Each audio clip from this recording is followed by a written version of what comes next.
అమరావతి 5 కోట్ల ఆంధ్రుల కలల రాజధాని. ఒకప్పుడు కేవలం కాగితాలపై కనిపించిన రాజధాని ప్రణాళికలు ఇప్పుడు కళ్ల ముందే సాక్షాత్ అవుతున్నాయి.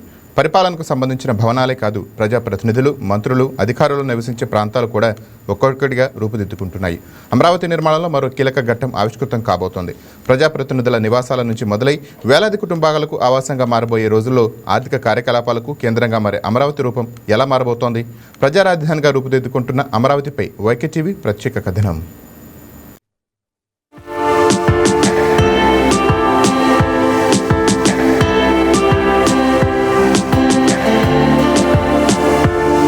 రాజధాని అంటే కేవలం సచివాలయం, అసెంబ్లీ, ప్రభుత్వ కార్యాలయాలు మాత్రమే కాదు.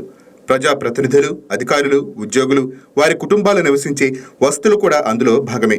ఆ దిశగానే అమరావతిలో నిర్మాణాలు వేగం పుంజుకున్నాయి. సివిల్ యాక్సెస్ రోడ్డుకు సమీపంలో అసెంబ్లీ, సచివాలయం, హెచ్ఓడీల కార్యాలయాలకు అందుబాటులో ఉండేలా ఎమ్మెల్యేలు, ఎమ్మెల్సీల నివాస సముదాయాలను నిర్మించారు. 12 టవర్లు, 288 క్వార్టర్స్, ఒకే ప్రాంగణంలో ప్రజాప్రతినిధులకు అవసరమైన అన్ని సౌకర్యాలను అందుబాటులోకి తీసుకువచ్చేలా ఈ సముదాయాన్ని తీర్చిదిద్దారు.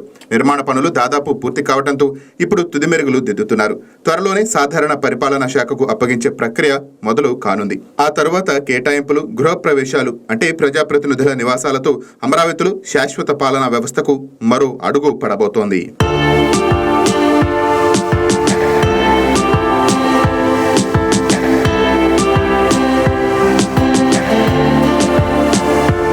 అమరావతి నిర్మాణం ఇప్పుడు శరవేగంగా సాగుతోంది. కూటమి ప్రభుత్వం అధికారంలోకి వచ్చిన తర్వాత సిఆర్డీఏ పరిపాలనా భవనాన్ని అందుబాటులోకి తీసుకురావడంతో పాటు ఇప్పుడు ప్రజాప్రతినిధుల నివాస సముదాయాలను కూడా సిద్ధం చేసింది.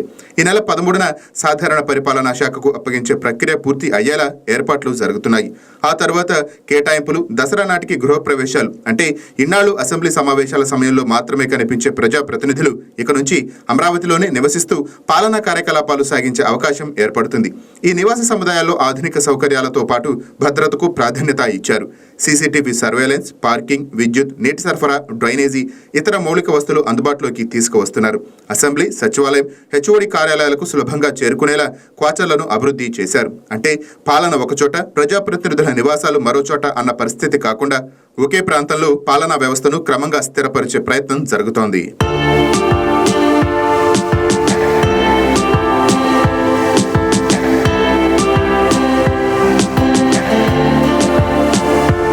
ప్రజాప్రతినిధులు క్వార్టర్లతోనే అమరావతి నిర్మాణం ఆగిపోవటం లేదు. తదుపరి దశలో మంత్రుల నివాస సముదాయాలు అందుబాటులోకి రానున్నాయి. సుమారు 26 ఎకరాల విస్తీర్ణంలో 35 అత్యాధునిక బిల్డింగ్స్ ను నిర్మిస్తున్నారు. ఇవి కేవలం నివాస భవనాలుగా కాకుండా క్లబ్ హౌస్, స్విమ్మింగ్ పూల్, వైద్య సదుపాయాలు వంటి వస్తువులతో అభివృద్ధి చేస్తున్నారు. Solar power, ground water recharge, waste water management వంటి సస్టైనబుల్ ఫీచర్లు కూడా ఇందులో ప్రాధాన్యత ఇస్తున్నారు. దసరా నాటికి మంత్రుల నివాస సముదాయాలను పూర్తి చేసే లక్ష్యంతో పనులు సాగుతున్నాయి. మంత్రులతో కాకుండా న్యాయమూర్తులు, ఆల్ ఇండియా సర్వీస్ అధికారులు, గ్రూప్ అధికారులు, ఇతర ప్రభుత్వ ఉద్యోగుల కోసం కూడా నివాస సముదాయాలు సిద్ధం అవుతున్నాయి. దశల వారీగా ఈ భవనాలను సాధారణ పరిపాలనా శాఖకు అప్పగించేలా ప్రణాళికలు సిద్ధం చేశారు.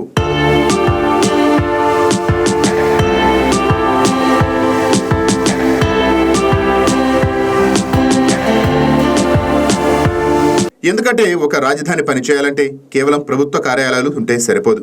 అక్కడ అధికారులు, ఉద్యోగులు, ప్రజాప్రతినిధులు, వారి కుటుంబాలు ఉండాలి. వారితో పాటు పాఠశాలలు, ఆసుపత్రులు, రవాణా, షాపింగ్, హోటళ్లు, రెస్టారెంట్లు, ఇతర సేవారంగాలు పెరగాలి.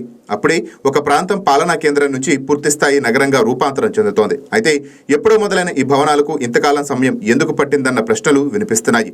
2017లోనే అప్పటి ప్రభుత్వం ఈ నివాస భవనాల నిర్మాణానికి శ్రీకారం చుట్టింది. 2019 నాటికి నిర్మాణ పనుల్లో గణనీయమైన పురోగతి నమోదైంది. కానీ ఆ తరువాత ప్రభుత్వ మార్పుతో పనులు నిలిచిపోయాయి. కొన్నేళ్ల పాటు నిర్మాణాలు అసంపూర్తిగా ఉండిపోయాయి. 2024లో కూటమి ప్రభుత్వం అధికారంలోకి వచ్చిన తరువాత నిలిచిపోయిన పనులపైన మళ్లీ దృష్టి పెట్టింది.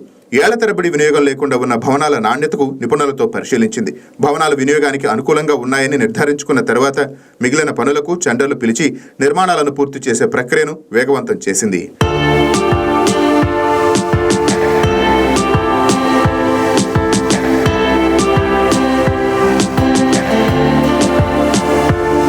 ఇప్పుడు అమరావతిలో జరుగుతుంది ఒక్క భవన నిర్మాణం మాత్రమే కాదు, ఒకదాని వెంట ఒకటి నివాసాలు సిద్ధం అవుతున్నాయి. ప్రభుత్వ కార్యాలయాలు అందుబాటులోకి వస్తున్నాయి. ప్రజాప్రతినిధుల క్వార్టర్లు సిద్ధం అవుతున్నాయి. మంత్రుల నివాసాలు రూపుదిద్దుకుంటున్నాయి. అధికారుల ఇళ్లు నిర్మాణ దశలో ఉన్నాయి. ప్రభుత్వ ఉద్యోగుల అపార్ట్మెంట్లు కూడా సిద్ధం అవుతున్నాయి. ఇవన్నీ కలిస్తే అమరావతిలో ఒక కొత్త జనాభా ఆవాసం ఏర్పడబోతోంది. ఈ పరిణామాల ప్రభావం కేవలం ప్రభుత్వ వ్యవస్థకే పరిమితం కాదు. వేలాది కుటుంబాలు అమరావతిలో స్థిరపడితే వారి అవసరాలకు అనుగుణంగా ప్రైవేట్ రంగం కూడా కదులుతుంది. రవాణా సేవలు పెరుగుతాయి, రిటైల్ వ్యాపారం విస్తరిస్తుంది, హోటళ్లు, రెస్టారెంట్లు పెరుగుతాయి, విద్య, వైద్య సేవలకు డిమాండ్ వస్తుంది, రియల్ ఎస్టేట్ కార్యకలాపాలు ఊపందుకునే అవకాశం ఉంటుంది, స్థానికంగా ఉపాధి అవకాశాలు కూడా పెరిగే ఛాన్స్ కూడా ఉంటుంది. అంటే ప్రభుత్వ ఉద్యోగుల నివాసాలు ఒక నగర ఆర్థిక వ్యవస్థకు ప్రారంభ డిమాండ్ను సృష్టించే బేస్గా మారే అవకాశం ఉంటుంది. కూటమి ప్రభుత్వం అధికారంలోకి వచ్చిన 2 ఏళ్లలోనే అభివృద్ధికి సంబంధించిన పనులు జెట్ స్పీడ్లో దూసుకెళ్ళిపోతున్నాయి. అందులో అమరావతికి సంబంధించిన పనులు ఇంకా వేగంగా దూసుకెళ్ళిపోతున్నాయి. ప్రస్తుతం నేనున్నాను ఎమ్మెల్యే ఎమ్మెల్సీల క్వార్టర్స్ దగ్గర. ఇవి పూర్తి స్థాయిలో ఆగస్టు నాటికి గవర్నమెంట్కి అంకితం చేయాలని దానికి సంబంధించి డెడ్ లైన్ కూడా పెట్టుకోవడం జరిగింది. అయితే 18 టవర్లకు గాను పూర్తి స్థాయిలో 9 టవర్ల నిర్మాణం వేగంగా అయిందని, ఇంకా ఫినిషింగ్ వర్కులు కూడా మిగతా ఈ నెల ఆఖరి నాటికి కంప్లీట్ అవుతాయని ఇక్కడ అధికారులు చెప్తున్నారు. 500 కోట్ల పెట్టుబడితో ఇక్కడ భవన నిర్మాణాలు జరుగుతున్నాయి. ఈ భవన నిర్మాణాలను చూసుకున్నట్లయితే ప్రత్యేక హంగులతో సింగపూర్ తరహాలో ఇక్కడ నిర్మించడం జరుగుతుంది. ఇంకా సేఫ్టీ విషయానికి వస్తే ఫైర్ ఎగ్జిస్టర్స్, అలాగే డోర్ సెక్యూరిటీ కెమెరాస్తో నిర్మించడం జరిగింది. ఎవరు వచ్చినా ఇమీడియట్గా తెలిసే విధంగా ఇక్కడ కెమెరాస్ అన్ని 24 అవర్స్ వర్క్ చేసే విధంగా ఏర్పాటు చేశారు. ఇంకా గ్రీనరీ విషయానికి వస్తే ఈ చుట్టుపక్కలంతా చిన్న చిన్న మొక్కలు, చెట్లతో ప్రత్యేక ఆకర్షణగా ఉందని చెప్పుకోవచ్చు. అయితే ఈ భవన నిర్మాణాలకు సంబంధించిన ప్రణాళికలు గతంలో టీడీపీ ప్రభుత్వంలోనే నిర్మించాలని నిర్ణయం తీసుకున్నారు. అయితే తర్వాత వైసీపీ ప్రభుత్వం అధికారంలోకి వచ్చాక అభివృద్ధి పనులు, అమరావతికి సంబంధించిన పనులన్నీ ఎక్కడికక్కడ ఆగిపోవడం జరిగింది. మళ్ళీ కూటమి ప్రభుత్వం అధికారంలోకి వచ్చాక ఈ నిర్మాణ పనులన్నీ శరవేగంగా దూసుకెళ్ళిపోతున్నాయని చెప్తున్నారు. అయితే ఈ భవనాలకు సంబంధించి నిరంతరం మంత్రుల పర్యవేక్షణలో ఎక్కడి దాకా అయింది, ఈ పనులన్నీ ఎప్పటికప్పుడు చెక్ చేయడం జరుగుతుంది. పూర్తి స్థాయిలో ఈ నెల ఆఖరికి గవర్నమెంట్కి అంకితం చేయాలని ప్రణాళికలు కూడా సిద్ధమయ్యాయని చెప్తున్నారు. ఇంకా చూసినట్లయితే మంత్రి నారాయణ ఎప్పటికప్పుడు ఈ భవనాలన్నీ పర్యవేక్షించడం జరుగుతుంది.